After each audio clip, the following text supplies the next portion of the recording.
Намайг за засгийн газраа ингээд 10 сарын 5-ны өдрийн засгийн газрын 362 дугаар тогтоолоор валютын нөөцийг нэмэгдүүлэхээр шийдвэр гаргасан. За энэ тогтоол гарсан өдрөөс хэрэгжих ёстой. Энэ бол валютын нөөцийг нэмэгдүүлэх энэ үүргүүдийг бол ингээд төрийн өмчиг компаниудад болон холбоотой төрийн байгууллага яамдад өгсөн.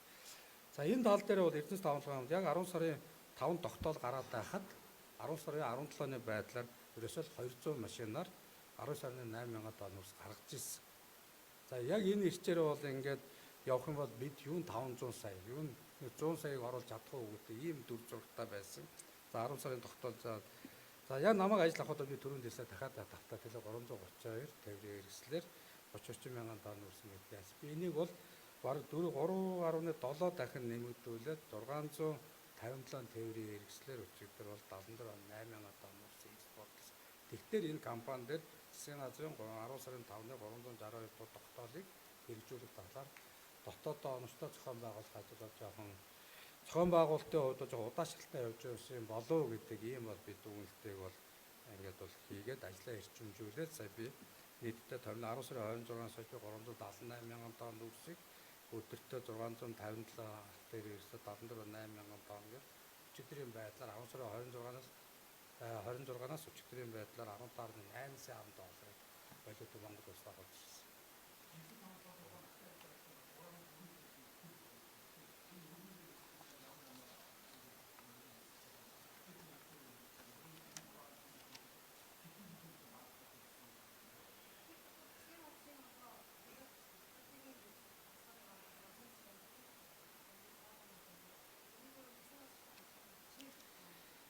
За Эрдэнэс тавталгаа компани за яг намайг 10 сарын 26-нд ажил авахад бол нийтдээ 7.1 сая тонн ус олборлоод 6 сая тонн усыг уурхаас ачаад 8.8 сая тонныг экспортод гаргаад яг уурхаа аман дээр нь 7.3 сая тонн ингээд нүс овоолцсон. Цагаан адан дээр хүлдэгдэл 1.4 сая ийм байдалтай уурхаа аман дээр 20 км 500 тээврийн хэрэгсэл нүрсээ ингээд ачаад цуваа үрсэн юм хүндрэлтэй нөхцөл байдал байсан. За санхүүгийн байдлын хувьд бол 2022 оны 3 дугаар санхүү тайлбар улирлаар гардаг. 3 дугаар улирлын санхүүгийн тайлбар бол нийт борлуулалт нь 1.5 их 80, 16.5 их 80 ийм хөрөнгөтэй нийт үр төлбөр нь 3.5 их 80, үүнээс богино хугацаат үр төлбөр нь 2.5 их 80, урт хугацаат үр төлбөр 0.9 их 80 ингээд байсан.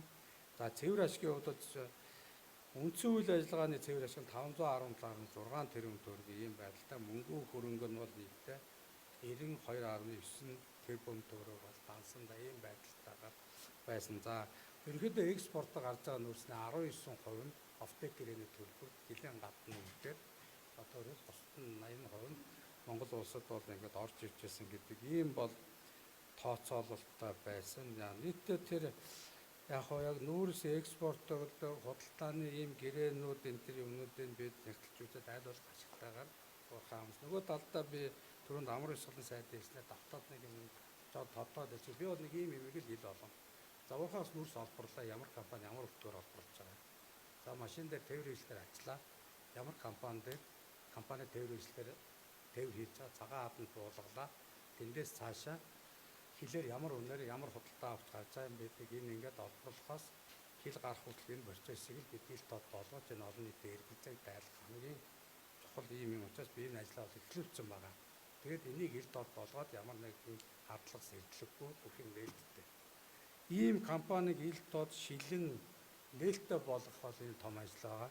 Нөгөө талдаа за Эрдэнэс тавталгаа компанид бол хувийн хвшлийн компаниуд бол гэрээгээр ажил гүйцэтгэдэг. За энэ гүйцэтгэж байгаа төлбөрийг зарим нь нүүрсээр төлдөг юм байна. За би бол энийг ер нь бол бид нүүрсээр төлбөр хийх болъё. Өнөр ажил хийх гэсэн бол мөнгөний нэг. За нүүрсээр гэрээ гэхээр төлбөртэй авсан нүүрсээ цаашаага бас зараад ийм үнийн зөрөө мөрөө үүсдэг асуудлууд байдаг юм. Энэ бүгдийг би нэгтэлж үзээд ер нь энийг бас бид энэ санхүүгийн хувьд бол төлбөрөө ажил хийх гэсэн бол мөнгө төлбөрийн нүүрсээр мөнгөөр гэдэг ийм байдлаар гурван төрөнд би бас яригдсан. Ам нөхцлөөр зарж байгааг ямар байдлаар хиллээ байдлаар зарж бид нэр одоо энэ зарж байгаа нүүрсээ бид нэр яаж үн хөрөхгүй гэдэг дээр бас яаж дарга хэмжээнүүдийг авах нь яг өнөө цаг үедээ валютын нөөцийг нэмэгдүүлэхэд бас хамгийн чухал алхмууд болох юм байна гэдэг энэ сая яадаг хэдэн зүйлээр ажиллаад төлөвлөж ингээд